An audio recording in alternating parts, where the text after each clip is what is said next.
when you go to sleep and how long you sleep for is actually quite significant, and it's not something that has a negligible effect. It has a profound effect on the body, and especially when you're healing and you're working, if you're working through this program, this foundational program with me, then I would highly recommend that you have a regular sleep pattern. So you aim to go to bed at the same time within kind of half an hour every single night.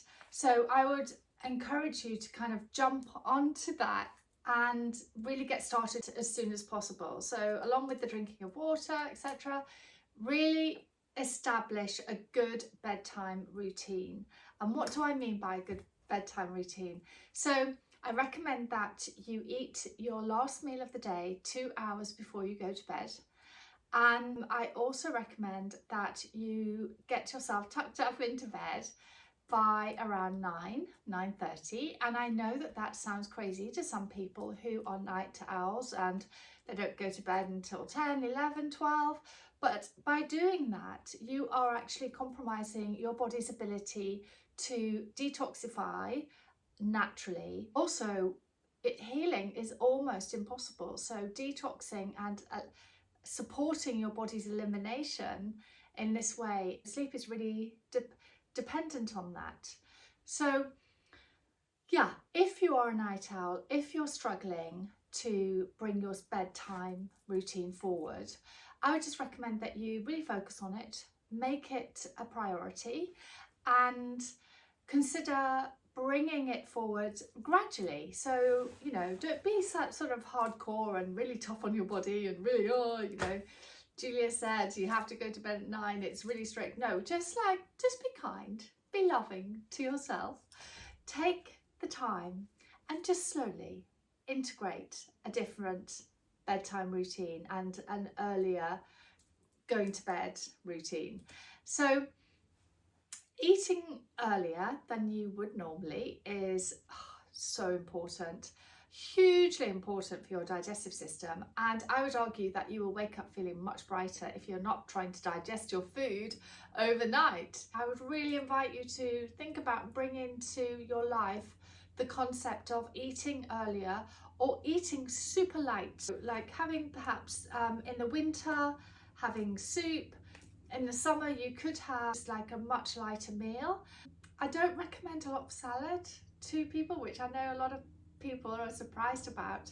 But if that salad consists of some bitter leaves, or peppery leaves, such as rocket or watercress, then that is okay. But I just don't recommend eating kind of raw foods in the evening, because your digestive system has less energy in it and you are producing less enzymes at night compared to in the morning. Well, the concept of eating a larger meal in the morning, slightly smaller at lunch and then less in the evening actually works really well for the human body, especially when you are working on improving your health and going through a healing process, because we naturally produce more hydrochloric acid to break down proteins. We produce more digestive enzymes in the morning than we do at night. And actually the only enzyme we really produce in the evenings is lipase, which breaks down fats, so breaks down oils, etc. So this is a really good time, the evening, to actually take oils. If you're taking an EPA or a DHA, an omega-3 type of oil, I would recommend that you don't take them in the morning. Take them in the evening between kind of 7 and 9 p.m. Oh my goodness, it is optimal. You will really benefit from that. Okay, so we digress, but I had to mention that. It just came up and, I hope it's helpful to you. So yes, eating less in the evenings, trying to avoid raw food. It doesn't even matter where you live in the world. Eating raw food at night is very difficult for your digestive system to cope with. So just heat up those veggies, those gorgeous organic veggies, and make a soup. Soups are fantastic because they barely require any digestion. And then put in some lovely oil, maybe. So something like an organic extra virgin cold pressed olive oil, or an avocado oil, or an oil that you really enjoy the flavour of. Just have a swirl on the top of your soup, so that's really nice. So eating earlier, eating light, and then consider not being exposed to blue light. So that means all light bulbs these days, sadly, all light bulbs, unless you have a red light system, an infrared light system in your home, or you have lovely salt lamps or natural candles, are gorgeous. So yeah, turning off all really bright lights, and definitely not looking at blue light from a screen. So your iPads, your phone, your laptops, TV. Yeah, guys, I recommend that you don't look at blue screens for at least 1 hour before bed. And if you feel that you need to wind down, really think about another way of winding down that doesn't involve looking at one of those screens. It sounds hardcore for some of you, I know, and I recognise that. And I would just recommend that you give it a go, give it a try. If you do this for 2 to 3 weeks and follow this method that I'm about to complete in explaining to you, see how you feel. You really don't know. If nothing changes, nothing changes. You know, literally, if you don't implement changes in your life, you can't expect have a different experience health-wise. If you do the same thing every day and expect something to change, didn't somebody say that's the definition of making yourself crazy or something? So yeah, expecting different results from the same input. Avoiding blue light at all costs for the last hour before you go to sleep. Lights out between 9 and 9:30, this is ideal if you can work up to that, and then rising possibly earlier than you would normally. So I would recommend when you're healing, and I keep adding that on, but when you're healing or working on your health, waking between kind of 5:30 to 6:30, I would say that is absolutely optimal. Now, obviously it depends in the seasons as to whether it's light outside or not. If you're in a summer season where you are, then getting outside within the first half an hour or so of rising is unbelievable for you, unbelievably beneficial for you in resetting this body clock, resetting your circadian rhythm that really supports you and helps your hormones to rebalance. I mean, it's so significant, guys, and it's free.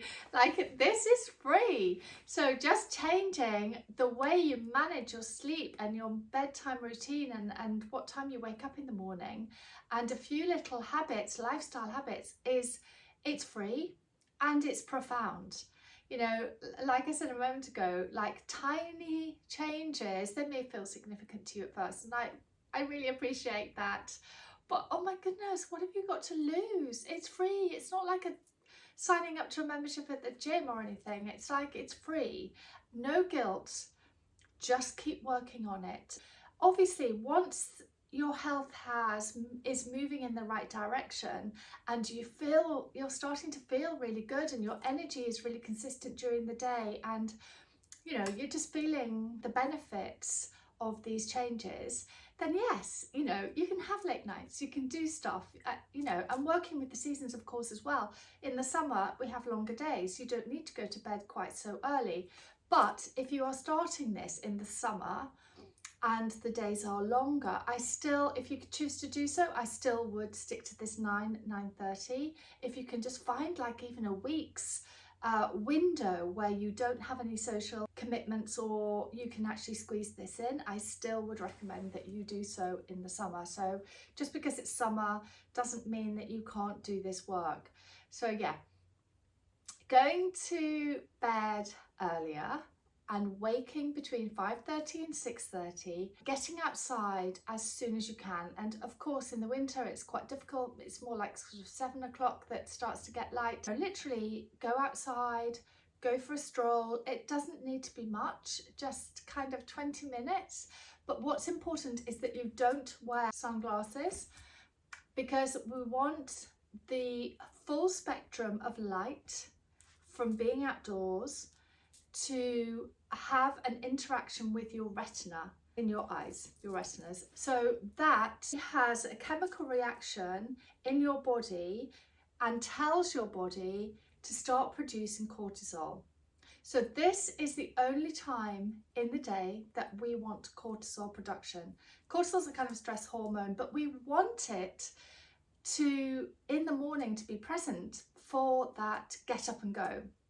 And the more consistent you are at going to bed early, waking up early and getting outside first thing, you will start to have your cortisol production and your cortisol peak in the morning when you want it, to give you, as I said, that stimulation, that get up and go feeling. We don't want it at night. We do not want any cortisol at night. It's a stress hormone. We don't want it there. Why? Because it is the opposite of melatonin. When melatonin is present, if cortisol comes in, it completely wipes out the melatonin production at that moment. So melatonin is the sleep hormone. And, you know, I don't know, but some of you may actually relate to this. You may feel really exhausted when you come home from work, kind of any time between 6 to 8 p.m. in the evening. That is that's your body telling you that you are genuinely tired. That's your melatonin production. Natural melatonin is so profound and powerful. It is not just the sleep hormone. It is a phenomenal antioxidant. An antioxidant of such form that you could not possibly ever take in a supplement. And no, the chemical version of melatonin that's made in a lab is not the same as natural melatonin production that is released from your hormonal system. So don't pop melatonin. I wouldn't recommend that you do. In certain circumstances, I have worked with that, but on a general level, this information, I recommend that you don't consider that.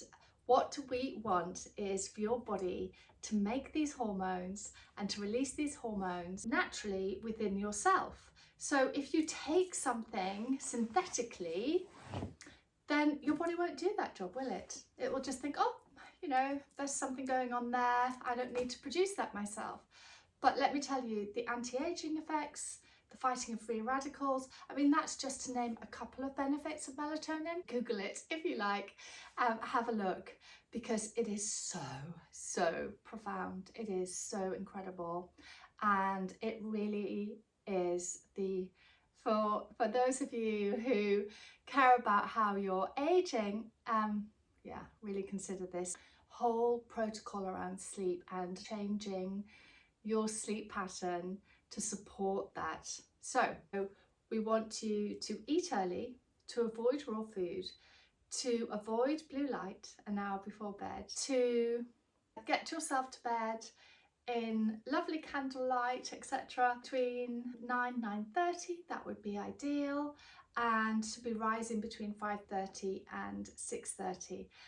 And the final thing is to get outside, even if it's just for 20 minutes. And even if you're not able to walk at the moment, just sitting outside, if it's cold, really keep warm, hot water bottle, rugs, etc.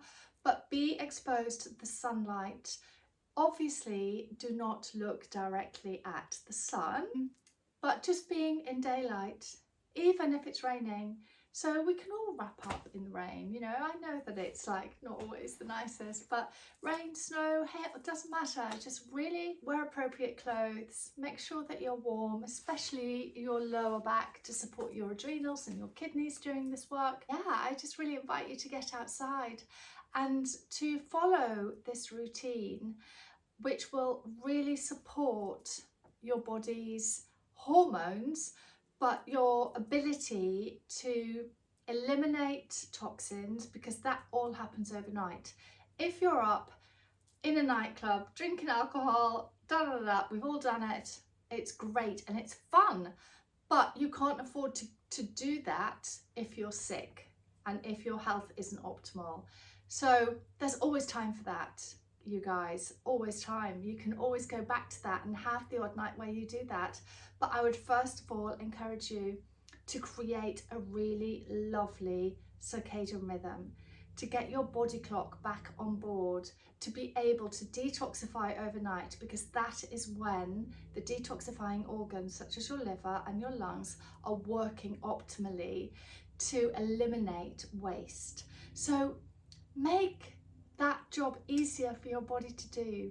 Make it easier by following this sleep pattern, going to bed early so that you are resting and asleep during that process.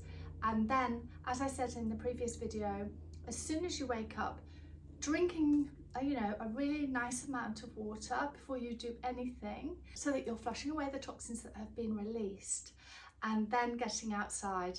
And then have like the most amazing breakfast that you can, because you have that's when you release a lot of your enzymes, and stomach is really, and the small intestine thereafter are really working well at that point. So yeah, that's the conversation around sleep. Our bodies are really incredible. As soon as it gets light, even if we have blackout kind of blinds, etc., there's a little light that comes through. And if we're on track and our body is in sync with our body clock, as soon as that light starts to penetrate and come through and even touch our skin, the sunlight, when dawn approaches, light on the skin interacts with the skin receptors so that your body naturally understands that morning is approaching, and then that's the signal to produce cortisol. And that's when we want cortisol. Like I said before, we want cortisol in the morning. It's amazing, but we don't want it at night. So if you are one of those people who get really tired, like between 6 and 8 o'clock, you are genuinely tired, really consider doing this. That's when your melatonin is rising in your body. Please don't shut it down by pushing past that and getting really, really exhausted. Look, working on a laptop, working, blue light. Can you see that increases cortisol levels in the evening? We don't want cortisol at night. Then you won't be able to sleep. Then you're not, having antioxidant and amazing anti-aging benefits. So please consider this. Please let me know what you think. I would encourage you to do this for at least 2 weeks, if not 4 weeks, so that you can really see the profound changes. See how you feel in the mornings. Do you feel more refreshed, etc.? Yeah, please let me know. I'd love to hear your story. I'd love to hear how this work is impacting you. And remember again, nothing changes if nothing changes. But what's so exciting is that these things I'm telling you, they're free. It's kind of like you don't have anything to lose. So if you're not feeling tip-top and you have loads of symptoms, I'd love you to start these fundamental principles, these fundamental little tools to get you back on track.